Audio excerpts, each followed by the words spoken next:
Hello students, welcome to video classes. So in the last class we have started the polarization. So we have discussed that what is the polarization, what is the unpolarized light and what is the polarized light. Okay, everything we have discussed here. So unpolarized light. Unpolarized light means what happened? The vibration of the light waves will be in all directions which is perpendicular to the propagation of the light wave. So the polarized light means the vibrations are belongs to only one plane.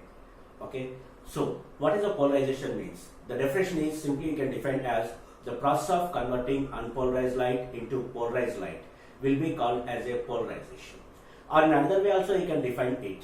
Okay, it is nothing but the process of restricting the vibrations of the light waves to only one plane will be called as a polarization. Okay, out of these two definitions, any one you can write. Okay, what is the second one once again? The process of restricting the vibrations of the light waves to only one plane will be called as a polarization. So to make the polarization, we are going to use the tourmaline crystals. Okay, there are the different types of process are there. One, you can use the tourmaline crystal. Second one is there, the nickel crystal. And another one is there, the prisms we are going to use. Okay, so the polarized prisms are going to be used. By using them also, you can produce the polarized light. But most probably, we are going to use the tourmaline crystals to convert the polarized light into unpolarized light. Okay, so in yesterday we have discussed that if I am going to take a candle or a source of light, if I am going to be taking here, so this is a source of light we are taking, and whatever the light is going to be sending, let us say that the light is traveling in this direction. Okay, if the light is traveling in this direction, then what happens? The vibrations of these light waves will be all directions will be takes place. So the vibrations will be there in the vertical direction, or the vibrations will be there like this, and the vibrations will be there in this direction, or you are going to have the dark components also there. So what is the dark components represents here?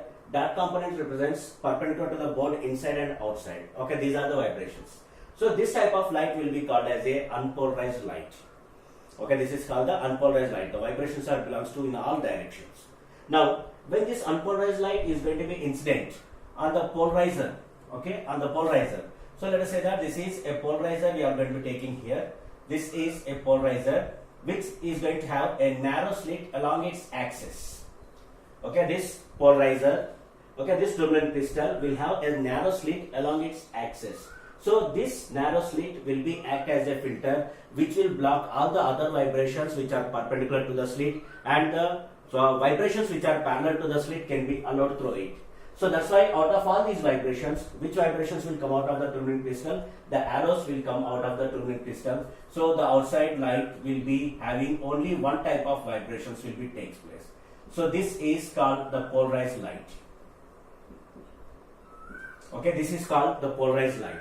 Now this is the unpolarized light and this is the polarized light. So which vibrations are passing through the tourmaline crystal? The vibrations which are parallel to the axis are passing through the tourmaline crystal. Okay, so this is the unpolarized light. If I say that the intensity of the unpolarized light is I naught, okay, the intensity of the unpolarized light is I naught, then the intensity of the polarized light will becomes I naught by 2. So very important concept you need to remember. Okay, whatever the unpolarized light will pass it through the tourmaline crystal or a polarizer, then immediately what happened? The intensity will becomes half. After that, to verify this polarized light whether it is going to be polarized or not, for that purpose what happens? We are going to use another tourmaline crystal. Okay, we are going to use another tourmaline crystal here. So this is another tourmaline crystal I am going to be arranging exactly in front of the polarized light. And this tourmaline crystal is also going to have a narrow slit along its axis. Let us say that this is the tourmaline crystal 1 and this is the tourmaline crystal 2. Now what happens here? This tourmaline crystal will be act as a polarizer because it is converting unpolarized light into polarized light. This tourmaline crystal will be act as a analyzer. Why it will be act as an analyzer? Because this tourmaline crystal we are using to identify or to check whether this light is polarized or not. So how we are going to check? In the last class we have already discussed. When the tourmaline crystal is placed like this, if the axis of the tourmaline crystal is parallel to the vibrations of the light, then what happens? The light will come outside. If the analyzer is going to be rotated through an angle or through theta angle or 90 degrees angle, when it will rotate through 90 degrees angle, then what happens? This axis will become perpendicular to the vibrations and there is no light will come outside. So if it is parallel, the light will come. 90 degrees, the light will not come. So in this way, if it is going to be happens in one direction, the light is coming, perpendicular direction, the light is not coming. What does that mean? Definitely the vibrations are restricted to only one plane. Okay, that's why in one direction the light is coming out, in another direction the light is not coming out. So in this way we can produce the polarized light and we can analyze the polarized light. And you must remember both the Tolman crystals are same, but based on the place where you are going to be placing, that means based on the position, whatever the name is going to be changes. Okay, the first Tolman crystal will be called as a polarizer, the second Tolman crystal will be called as a analyzer itself.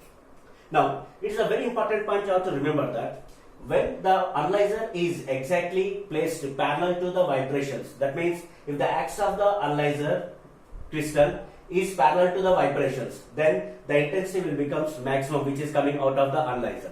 But whenever you are going to be rotating through 90 degrees, that means in between 90 to 0 degrees, if you are going to be rotating, what happened? The intensity of the light coming out from the analyzer is going to be changes.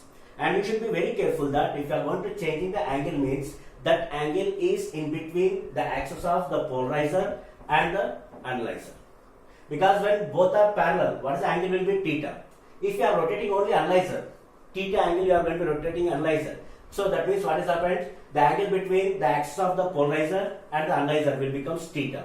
Like that, when both are going to be perpendicular, this is the polarizer and this is the analyzer. If you are going to arrange like this, the angle will be 0. If you are going to arrange like this, the angle will be 90 degrees.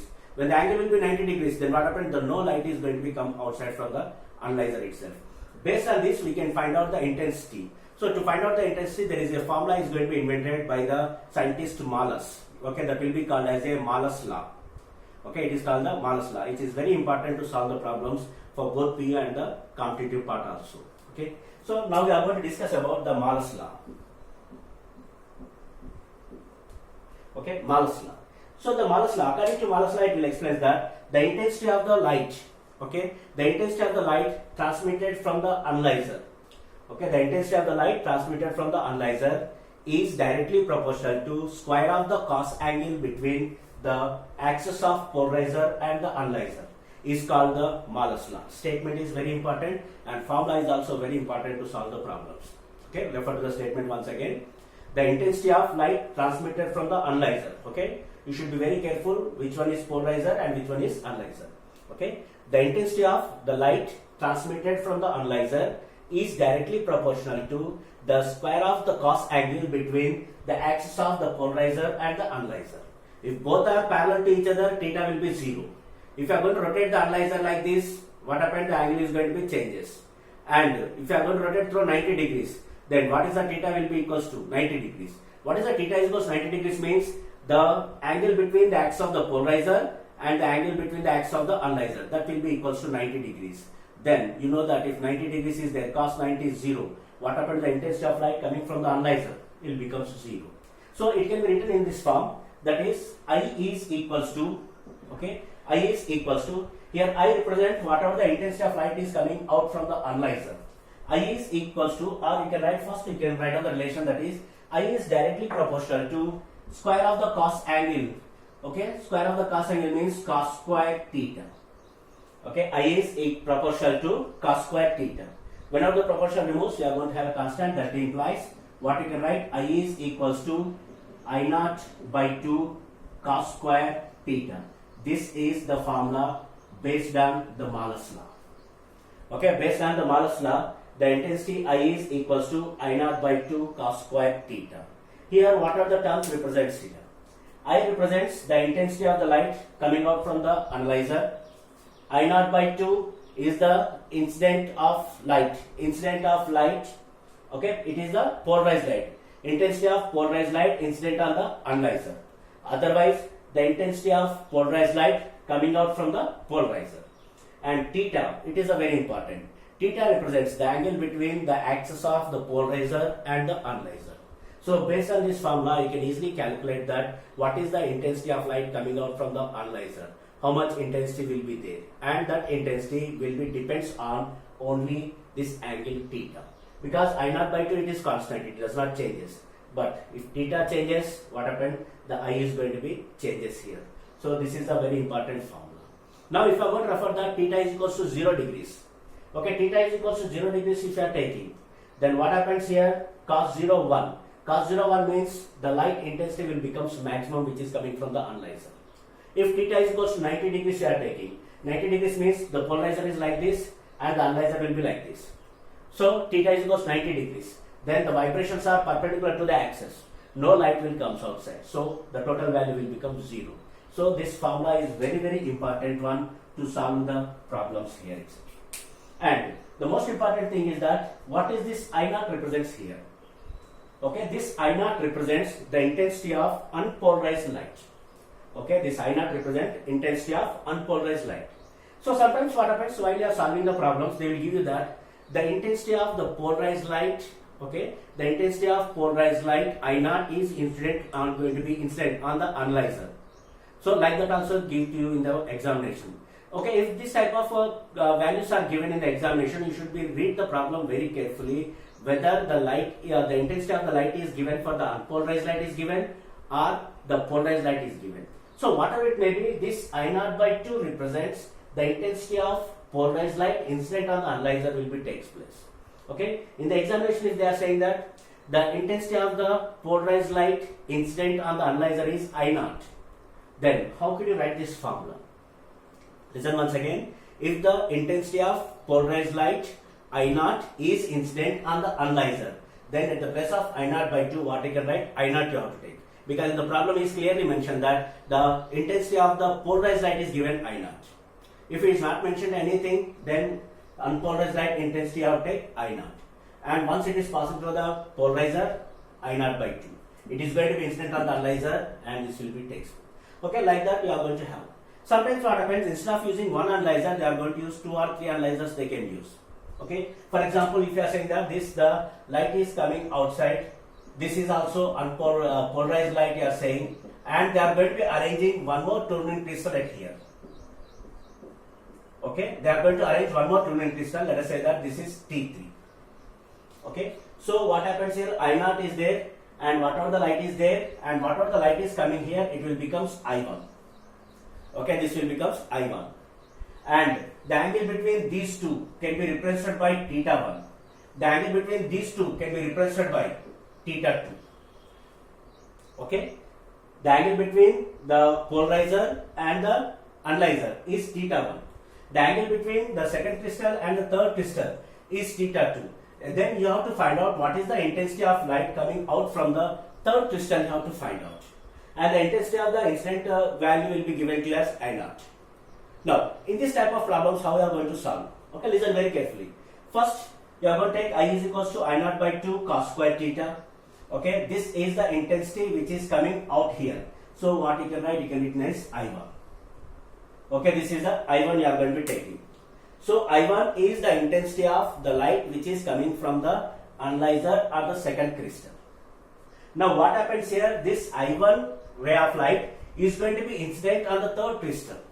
And what is the angle between these two? Theta 2. Okay, the angle between these two is theta 2. So that means you can written as whatever the light is coming from the third crystal can be represented by I2. Can be represented by I2. Now can you tell me how could you write the equation, next equation? You can write the next equation, I2 is equals to which intensity of light you have to take? The light intensity of light which is incident on the third crystal. What is the light incident here on the third crystal? I1. So I2 is equals to what you can write? I1 into cos square. Which angle you have to take? The angle between these two crystals. What is that? Theta 2. So this is the way that you are going to find out the angles. I2 is equals to I1 cos square theta 2. This is the intensity of the light coming from the second crystal or the analyzer, and this is the intensity of the light coming from the third crystal. If one more crystal is there, on that condition what happened? I3. I3 is equals to I2. And at the place of I1, what you can write? I naught by 2. Okay? You are right, I naught by 2. For example, theta is equals to 45 degrees is given to you. Okay, here it is given theta 1 is equals to 45 degrees is given. And here is also theta 2 is equals to 45 degrees is given. Okay, what is the angle is given here? Theta 1 is 45 degrees and theta 2 is also 45 degrees is given. Then, how the values are going to be changes? For example, if I want to find out here, I1 is equals to Okay, I1 is equals to, it will becomes I naught. So it will becomes I naught by 2 into cos square 45 degrees. Cos 45 means 1 by root 2. 1 by root 2 whole square means how much you are going to get? 1 by 2. I naught by 2 into 1 by 2. That is equals to I naught by 4. That means the intensity of light coming out from the analyzer is equals to I naught by 4. That means 1 by 4 times to the unpolarized light. Now this I1, I naught by 4 is going to be incident on the third crystal. Then how can we find out I2? I2 is equals to I1. At the place of I1, how much you are right? I naught by 4. So this is I naught by 4 into cos square 45 degrees. Again 45 degrees. Cos square 45 degrees. What does that mean? Again 1 by 2 into 1 by 2.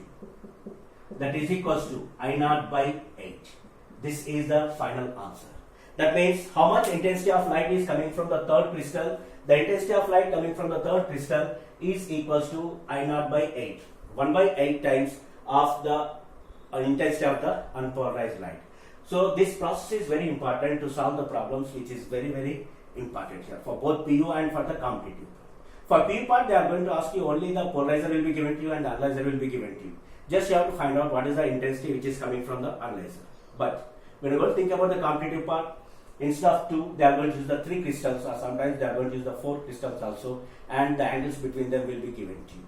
So all that you need to know is what is the Morse law. Okay, the statement once again, the intensity of the light, okay, the intensity of the light transmitted from the analyzer is directly proportional to square of the cos angle between the axis of the polarizer and the analyzer, will be called as a Morse law. According to Morse law, I is equals to I naught by 2 cos square theta. Okay, this is the concept which is very important. You have to remember here.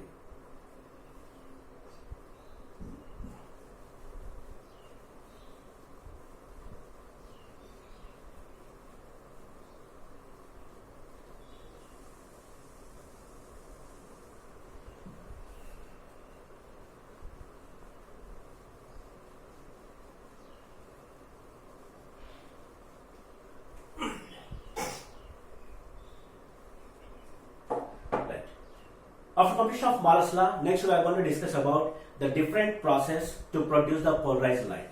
Okay, in how many ways we can produce the polarized light. Okay, that we are going to discuss. So there are so many methods are there to produce the polarized light, but in our syllabus we are going to discuss about the 3 methods. Okay, first one is the reflection method, second one is the refraction method, and the third one is the scattering method. Okay, there is a one more method is there which is not there in the syllabus, that is called the refraction method also. Okay, refraction, double refraction method also is there. Okay, first one is reflection method, second one is refraction method, third one is the scattering method, and the another one is the double refraction method. Okay, double refraction of light. Okay, we are going to discuss first, we are going to discuss about the reflection method.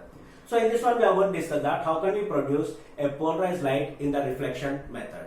Okay, so for that I am going to take a plane surface I am going to be taking, okay, which is a transparent surface. So this is a surface you are going to be taking. So here I am going to draw. This is a transparent surface.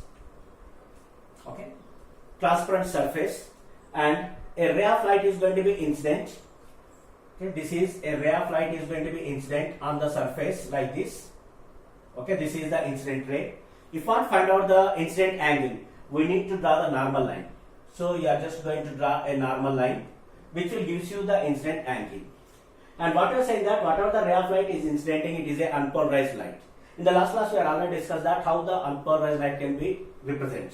Unpolarized light can be represented by the arrow components and the dot components. If I am going to explain according to the electromagnetic wave theorem, the arrow components will explain about the electric field vector and the dot components will represent the magnetic field vector. Otherwise, arrow components the magnetic field vector, dot components electric field vector. Anyone you can consider. Okay. So this is the unpolarized light is going to be incident. So these are the arrow components here. So this is an unpolarized light is going to be incident on the plane surface you are taking. These are the dot components. Okay, these are the dot components you are having. dot components and the arrow components. Both are going to be there at here. Okay. So this type of unpolarized light is going to be incident on the transparent surface. So whenever a ray of light is going to be incident on the transparent surface, let us say that this is the incident angle. This can be represented by I. Okay, that incident angle can be represented by I. Now what happens here? A ray of light is going to be incident on the transparent surface.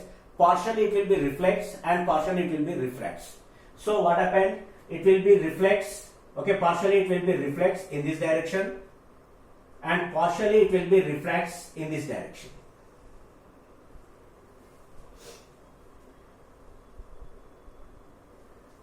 Okay. So partially it is going to be refracts in this direction. Okay, in this way it is going to be refracted. Now listen very carefully. If the incident angle is a particular angle, okay, if the incident angle is a particular angle which is called the angle of polarization, that can be represented by P, IP. Okay, if the incident angle is equals to angle of polarization, then immediately what happened? Whatever the ray of light is going to be reflected, okay, that is completely polarized. Okay, the ray of light is going to be completely polarized, and this polarized light will contains only the dot components, or one type of vibrations are going to takes place. Okay, one type of vibrations only takes place, and whatever the refracted ray is there, this refracted ray will be partially polarized. Partially polarized means what happened? A less number of dot components and more number of arrow components will be takes place. But this is not completely polarized. So in this way, what happened? The light is going to be polarized, will be takes place like this. Okay, like that it will be comes outside. So it is partially polarized, and the reflected ray means that will be completely polarized, will be takes place. This is the method to produce the polarized light by using the reflection method. What is the main important part here? Whatever the unpolarized light is going to be incident, that light must be incident with the angle of polarization. What it will be called as a IP. So by seeing this diagram, how can you define the angle of polarization? How will you define it? If you want to define the angle of polarization, it can be simply defined as the incident angle at which, okay, the incident angle at which the reflected ray will becomes completely polarized, then that incident angle is called the angle of polarization. Okay, that incident angle is called the angle of polarization. Angle of polarization definition is also very important for PU, 1 mark and 2 marks, okay, which is very, very important one. Okay, so once again, how can you define it? The incident angle of, okay, the incident angle of unpolarized light at which the reflected ray will becomes completely polarized, then that incident angle is called the angle of polarization. And this angle of polarization can be represented by I suffix P. In some textbooks, this angle of polarization can be represented by theta P also. Okay, don't be confused by seeing the symbols. Either you can use IP or you can use theta P. Okay, in some textbooks, reference books, they are going to use as a theta P also. Okay, so this is the angle of polarization we are going to be discussing here.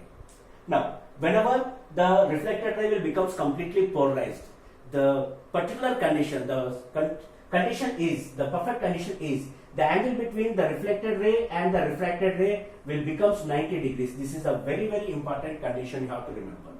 Okay, what does that mean? If a ray of light is going to be incident and it will be reflected, after reflection, if this light will becomes polarized, no doubt, definitely the angle between the reflected ray and the refracted ray will becomes 90 degrees. This is the very, very important point you need to remember here. Okay. Now, based on this, we are going to find out the equation for the angle of polarization, which is called the Brewster's law. Okay, Brewster is a scientist who invented the formula to find out the angle of polarization itself. Okay, for that one, I am going to tell you how we are going to derive the Brewster's law here. Okay. Now, whenever we refer to this diagram, we know that if this is the angle IP, then what about this angle is also equals to IP, because in the reflection the angle will be remains same. And what about this angle is? This angle is called R. Okay, this angle is called. Now, the ray of light is traveling from first medium to second medium. Okay, the ray of light is traveling from first medium to second medium. For example, let us say that the ray of light is traveling from A. Okay, this is a A, and this is another medium which the refractive index is mu. Okay, the refractive index is mu. So that means the ray of light is traveling from A to any other medium of transparent medium when the light is going to traveling here. And we know that the refractive index of A will be equals to 1. Then according to Snell's law, okay, according to Snell's law, what you can write? The refractive index mu is equals to sine I by sine R. Okay, according to refractive index, the Snell's law, mu is equals to sine I by sine R. What is I represents here? Incident angle. What is incident angle is IP, and what is R represents refracted angle. So from this diagram we can find out the refracted angle. Now listen very carefully. This is a total line is straight line. It is 180 degrees. Out of this part is 90 degrees. Okay, because the angle between these two will be 90 degrees. If the angle between these two is 90 degrees, then this is IP and this is R. What is the sum of these angles will be? So from the diagram that implies what you can write, R plus IP is equals to, how much you have to write? 90. Okay, you can write as 90 degrees. R plus IP is equals to 90 degrees. We have to find out this R. R is equals to, what happened? This can be written as 90 minus IP. This is the very important point you have to remember. Okay, R is equals to 90 minus IP. Now, we are going to substitute this R value at here. So that implies, so what you can write? Sine I. Sine I. What is the incident angle is? Angle of polarization IP by sine R. R means what you can write? 90 minus IP. Sine IP by sine 90 minus IP. Sine 90 minus IP. Which quadrant it will come? First quadrant. In first quadrant, all are positive only. And if I am taking 90 degrees means the function is going to be changes. Sine will become cos and cos will become sine. So at the place of sine 90 minus IP, what you can write? Cos IP. So that implies mu is equals to sine IP by, it will becomes cos IP. Mu is equals to sine IP by cos IP. Sine IP by cos IP, what it can becomes tan IP. So therefore the refractive index mu is equals to tan IP. This is called the Brewster's law.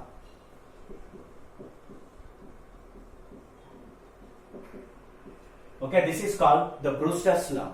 According to Brewster's law, the refractive index mu is equals to tan IP. Okay, so what are the terms? Mu, refractive index of the transparent medium, and no doubt the ray of light is traveling from A to medium it is taking place, and IP represents the angle of polarization. The definition is very important. How can you define it? The incident angle of unpolarized light at which the reflected ray will becomes completely polarized, then that incident angle is called the angle of polarization. That can be represented by IP. Okay, this is the Brewster's law. If you can write down in other times also, that is tan IP is equals to mu. Okay, tan IP is equals to mu, or IP is equals to tan inverse mu. Like that you can write in different forms to find out the angle of polarization. So by using this formula you can find out the angle of polarization, or you can find out the refractive index also. Okay, this is one of the method to produce the polarized light, and also we are discussed about the angle of polarization also.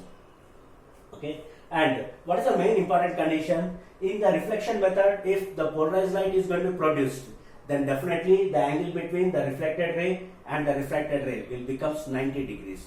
Okay, many times this concept will be asked in the examination. Okay, if a reflected ray is completely polarized, then what is the angle between the reflected ray and the refracted ray? And that will be equals to 90 degrees itself. Okay, so these are the concepts we are discussed today. So today we are discussed about the Malus law, which is very important one, and we are discussed about the Brewster's law and one method to produce the polarized light. You must concentrate on all these topics itself. Okay, that's all for today. See you in the next class with next concept. Thank you.